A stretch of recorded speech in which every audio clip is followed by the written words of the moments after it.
మరి మెదక్ జిల్లాలో పర్యటించడం జరిగింది. గత 2 సంవత్సరాలుగా అంటే గతంలో ముదిరాజులకు టికెట్లు ఇవ్వని నాడు మరి ఆవిర్భవించినటువంటి సంఘం తెలంగాణ ముదిరాజు హక్కుల సాధన సమితి 2024 సంవత్సరంలో ఆవిర్భావం కావడం జరిగింది.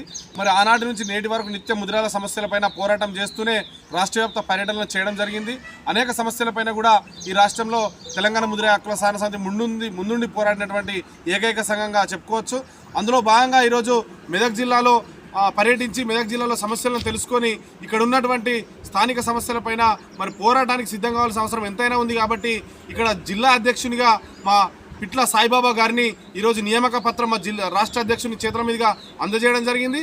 ఇదే విధంగా రాష్ట్ర వ్యాప్తంగా అన్ని జిల్లాల్లో కూడా మరి త్వరలోనే కమిటీలు నియామకం చేసి అధ్యక్ష కార్యదర్శులను నియమిస్తూ రాష్ట్ర వ్యాప్తంగా అనేక ఉద్యమాలకు మరోసారి పిలుపునిస్తామని తెలియజేస్తూ ఈ రాష్ట్ర ప్రభుత్వానికి కూడా హెచ్చరిస్తూ ఉన్నాము.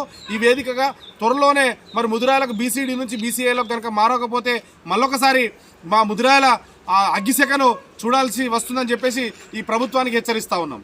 జై ముదిరా.